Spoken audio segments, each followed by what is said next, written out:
Hello. So at Yeovil Community Church, we are being encouraged to look at what a rule of life could look like in our everyday lives.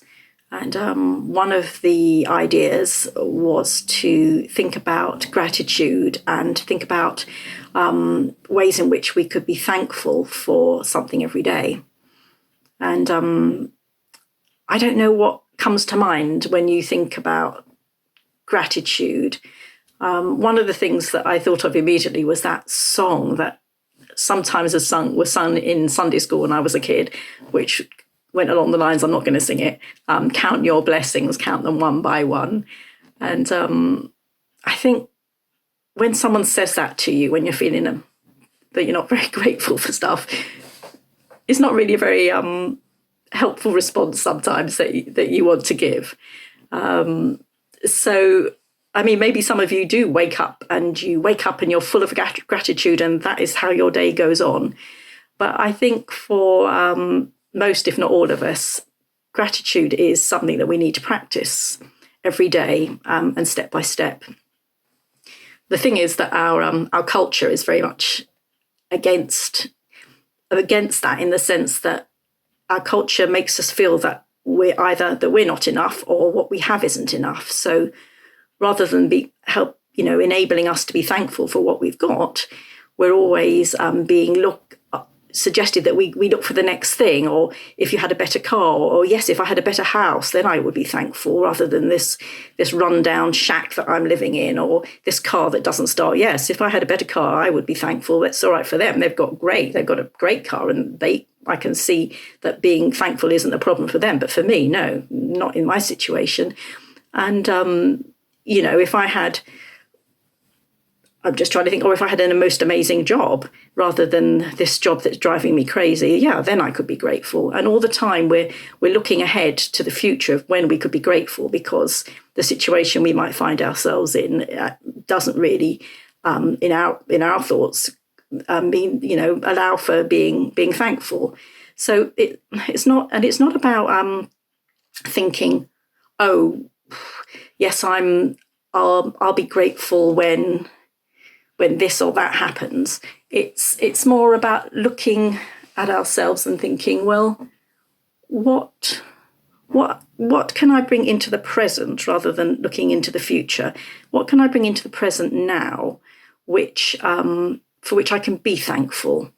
So what's a practical thing that I can do to begin to start learning step by step what that can look like. So I just got some examples of things that I've tried, or other people that have told me they've tried and they've been helpful. So, for example, for some people, it would be like, you wake up, and what I've tried to do is to wake up, and the first thing I think of is to thank God for a new day. I mean, I'm a morning person. Maybe that is easy for me. I don't know. But to thank God for a new day, and then to get up and go downstairs. And then you think of your rituals. Like for me, it's like put the kettle on, make a cup of tea, sit down quietly. And then, at some point I'll get up, I'll go and have a shower, get dressed, and all those things. There are different aspects through those processes where there is opportunity to be thankful.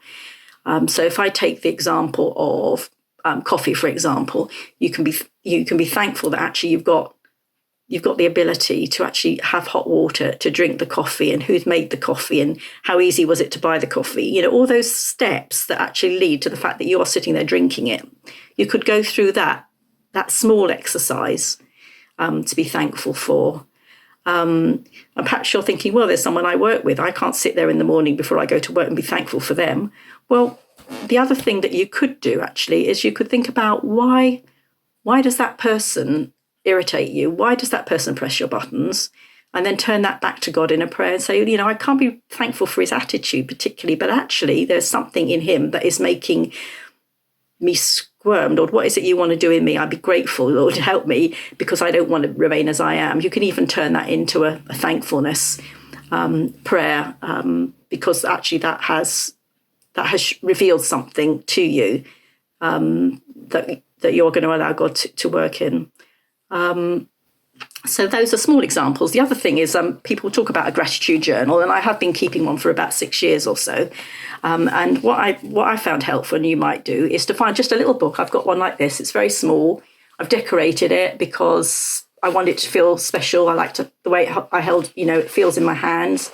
And then inside, I've written I've just numbered them. So I'll just read a few things out there. It's not deep and meaningful, but it just helps you get this sense of gratitude in your life. So, for example, I'll read things out here. A new pillow and a warm duvet. Number 213, sock wool. A beautiful view. People who lend me books.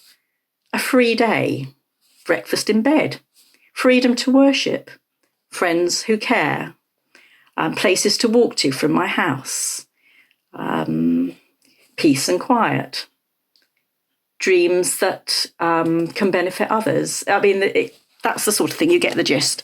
So you might find that to keep a gratitude journal, you don't have to date it. You can literally just number it and go through. Or if you find it's helpful to date, then date them. And the final thing I wanted to say was perhaps at the end of the day, think of 3 things that you can be thankful for that have happened that day, and write them down. And write down why you're thankful for them, so that's the last thing that you think of before you go to sleep. So I hope some of those have been helpful to you as you practice your step-by-step gratitude.